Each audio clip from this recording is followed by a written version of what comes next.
Okay, good morning, Energy Rogue Nation. Welcome back to another update as it relates to Hurricane Helene. Thank you so much for tuning in.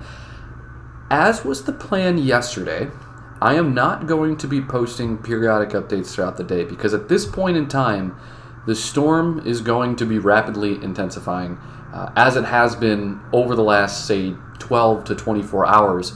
But it's really going to undergo a true rapid intensification cycle this time around. It was intensifying yesterday, but at a little bit more of a slower pace as we got through the afternoon and evening yesterday. But now it's going to start to really pick up here as we have already gotten through the gap between the Yucatan and the Caribbean and are now beelining towards the Big Bend of Florida as well as areas of Georgia and even as far north as Atlanta. We're going to take a look first at the storm itself, and we'll head on over to some of these latest reconnaissance missions because once again we got lucky, folks.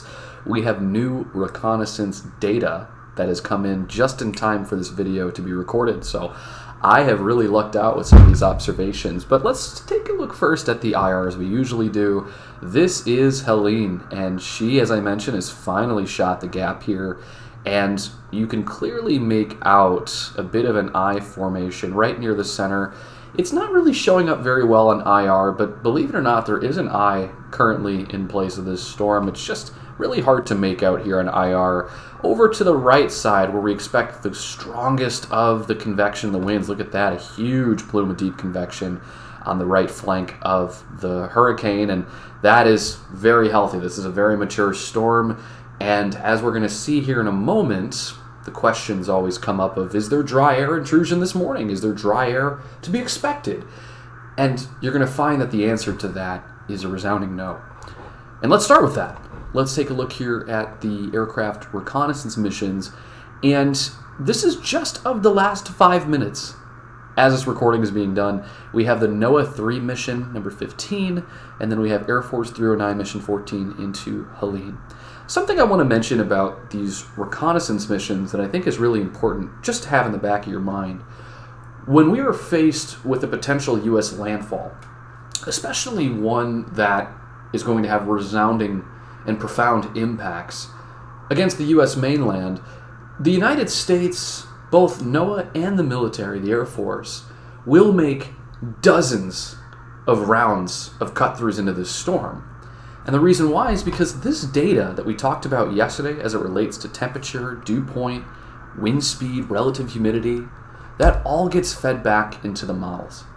In order to have a better output, in order to truly understand what is to be expected of the storm downstream, we need to be able to pull raw data. And so that way those observations in real time can be fed back into our model runs, and those can update and correct accordingly.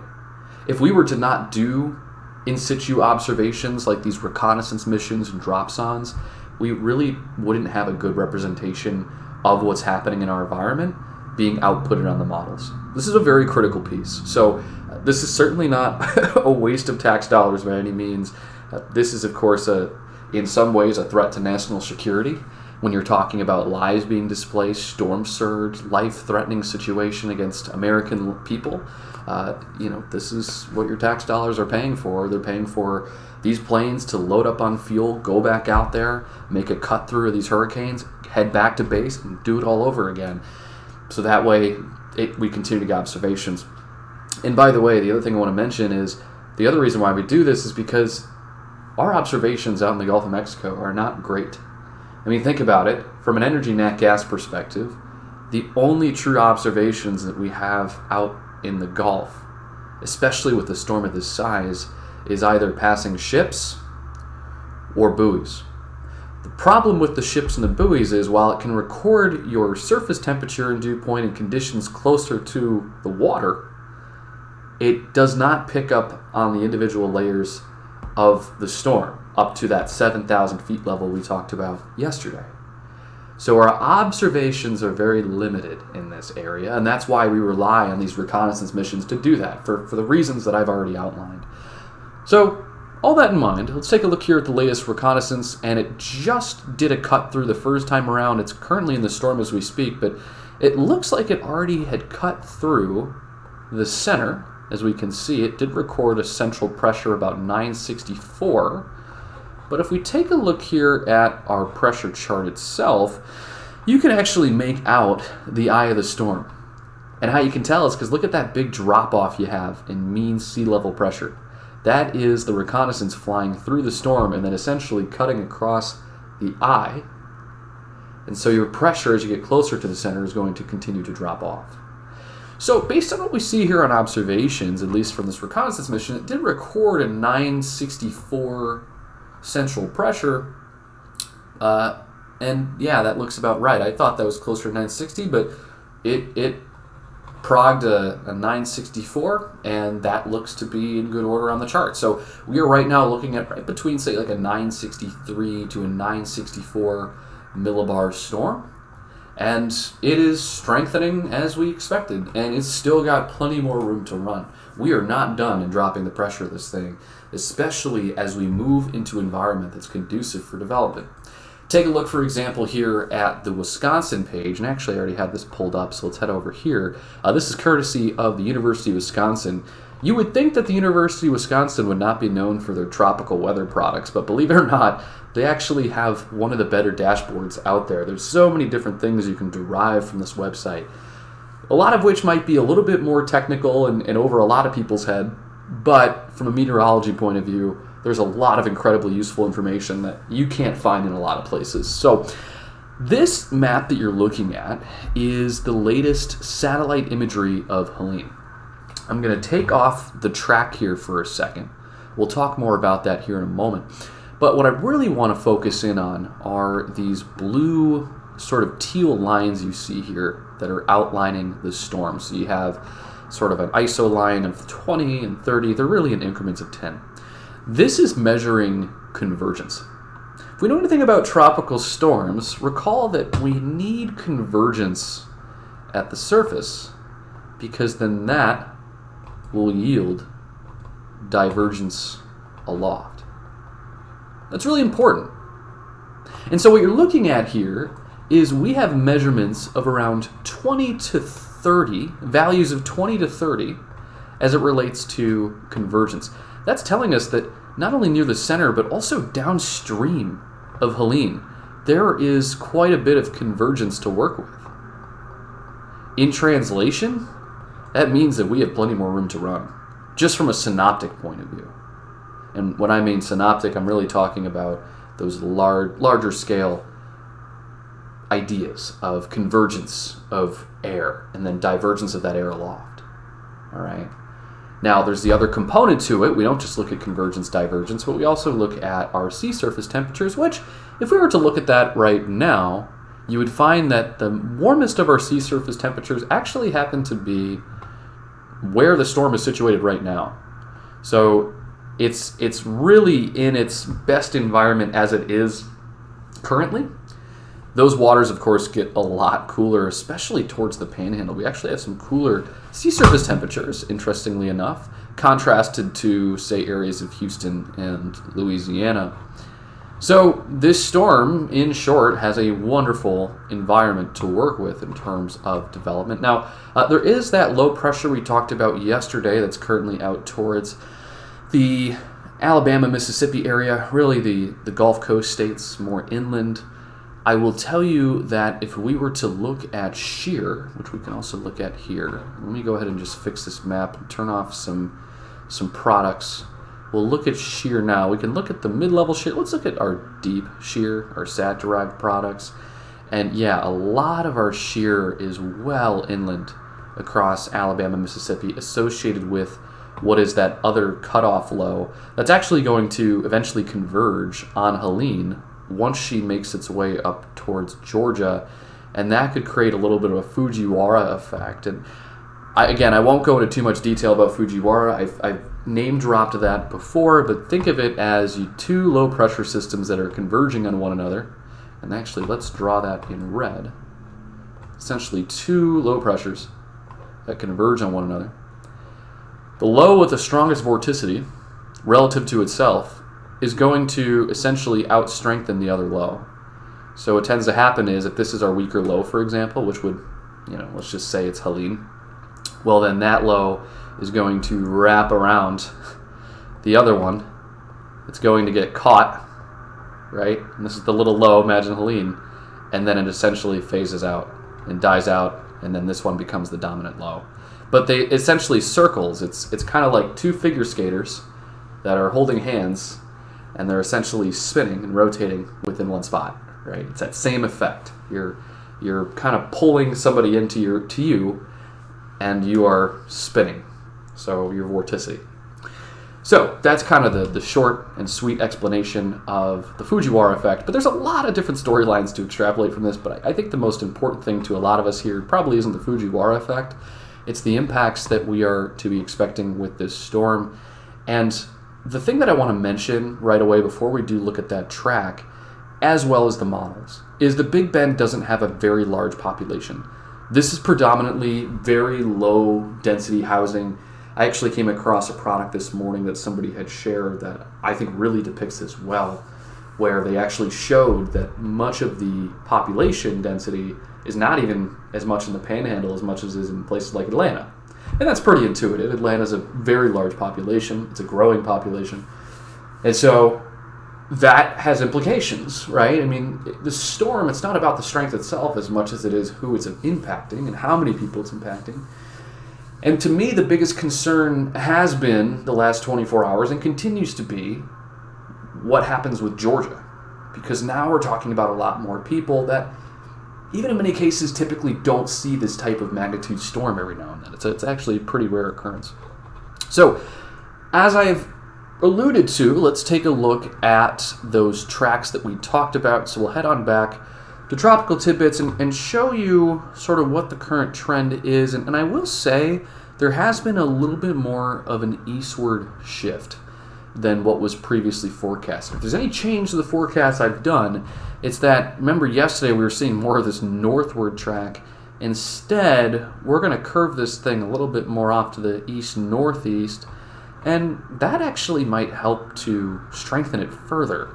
So if we're looking for the prospect of a Category 4, briefly touching that, this thing could still meet that threshold. But as I mentioned, on the conservative side, I'm pretty much sticking towards a Category 3 at this point. But still could remain a Category 1 as it heads into Atlanta. Here's that other track too. This is also, well, that's the GEFS. If I show you the global and hurricane models, have it off more towards the west. But I would actually argue that this is going to move a little bit further to the east than what was previously forecasted.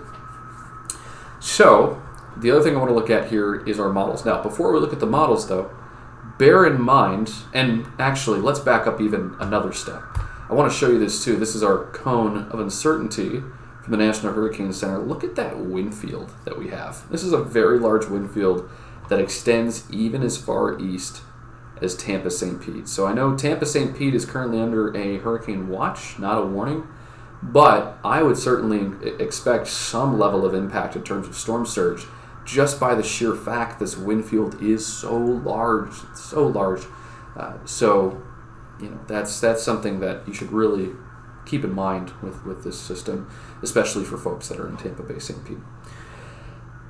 Now that I mentioned that, let me go a step forward. We talked earlier in our discussion about the observed pressure, which is right around, we'll call it even a 963 millibar pressure. That's important too, not just because we're feeding it into the models, but because as we look at these earlier runs of some of these hurricane models, they may actually be a little bit too bullish. Okay, so I'll give you an example. This is looking at the H-WRF. So this is one of our hurricane models that we look at here. And notice that this was run, well, and this model is even depicting a few hours earlier, around 4 a.m. local time, a storm of 955 millibars. Now this is important because, and I'm mentioning this now because as we head into the latter half of the hurricane season, this is what really, in my opinion, separates a novice forecaster from a meteorologist. We just established now that the current pressure of Helene at the time of this video is 963. However, this model, the H-WRF, is telling us that from the previous run, which would have been way earlier this morning, right around midnight, 1 to 2 a.m., that the pressure at 4 a.m. this morning was expected to be 955.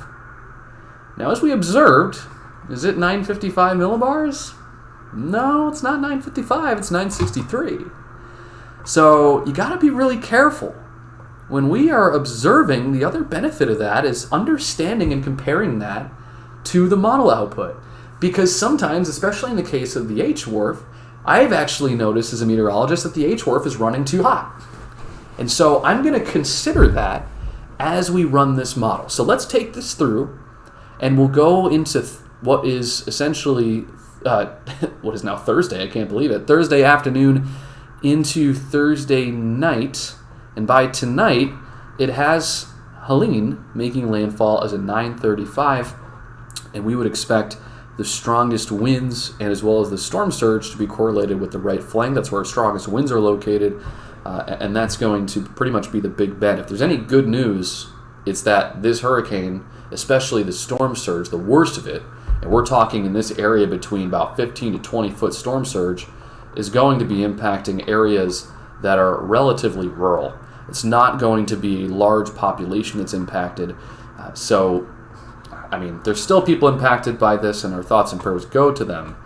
The point I'm trying to make, though, is that it really comes down to amount of people impacted, because that can, of course, cause high costs. That can cause prices in certain commodities to increase pretty significantly in a short period of time because of the demand and impacts to resources, etc. But as the storm moves inland, by the time we get to Friday morning at 4 a.m., Brian, we talked about Savannah, Georgia. In my opinion, I think the strongest and the worst of the impacts are going to be in actually central and northern Florida. Savannah will see some impacts. They'll see, of course, some heavy rainfall and some flooding concerns. Even, by the way, the chance of some tornadoes, because you got to remember, in this little corridor here, we do get tornadoes to spin up. So I think that for your daughter, I think that's something that could happen distinctively for a brief period of time. Could be the threat for some flooding, but also some brief spin-up tornadoes. And by the way, I think the other thing to mention, actually, Brian, I'll even correct myself, because as I look here, this is still a 947. We'll probably even see some strong hurricane force winds as far as into Savannah, too. So I think that the main threat to consider is the hurricane force winds at times, and even hurricane force gusts. The tornado threat for Savannah, so brief tornadoes can fire all along sort of this quadrant of the system, and then also you can experience some flooding. So I want to backpedal on that. I don't want to downplay Savannah too much, because as I look here, I think they're certainly under the gun for some, I would say, significant impacts from this storm. And that also extends into northern Georgia, as this eventually makes its way up towards the Atlanta metro by the time we get to Friday morning. So right around that 4 to 6 a.m. time frame is when we're expecting that system to move through. But going back to the pressure conversation, this is outputting a pressure of about 955, right? But as we know, this storm, is only at a 963, so it's actually underperforming the models. What does that mean? Well, we'll get to that here in a moment. I want to leave you guys hanging. Let's look at one more hurricane model, and then we will conclude on that thought. So if we look, for example, here at the HAFS-B, we'll take this all the way back. This one is actually showing model output, I would actually say being too conservative, right? Remember, our pressure was 963, and this one is showing, as of this morning, more than 970. But if we move this ahead here, actually to 12Z, well, it is 7 a.m. now, so actually I will argue that this is a little bit closer to what we've observed, about a 957, so that's not that far off for this morning. So I would actually say so far from what we've seen, HAFS-B is pretty close to our observed pressure. So if we take this forward in time, in that case, it has it making landfall as a 952. And that's actually a lot different than the 920s and the 930s that we see on some of these models. Now, I would make the argument based on these forecasts, before I conclude, that we will see this make landfall in the Big Bend more than likely as a Cat 3, and I'll even say kind of a mid to high Cat 3. And the reason why I've changed that, and there is a possibility still it could touch Cat 4, but I'm really sticking to this forecast. I adjusted it just slightly, just because of the fact that, first of all, our models are running a little bit too hot with this system. And also we do have to account for the shear that it will run into once it hits the coast, and also our sea surface temperatures begin to decrease as it gets to the coastline. So it's not like it's going into a stronger and stronger environment like we saw even with Beryl. In this case, it's going into a little bit more of a stable environment, yet still supportive of a hurricane, but it's going to dial that strength back a bit. Either way you look at it, though, a Category 3 is still a Category 3. We're still talking about a major. We're talking about winds well over 100 miles an hour sustained. This will cause significant impacts. I mean, the difference between a Cat 3 and a Cat 4 is actually pretty significant, but if we know anything about hurricanes and we know anything about majors, this is still going to cause some disruptions and havoc. So that leads to my last point about the forecast, as I mentioned. With our models and again, the pressure conversation that we had, I would say that, you have to really be careful with these forecasts. You really do. And our models right now are running a little bit too hot, for the most part.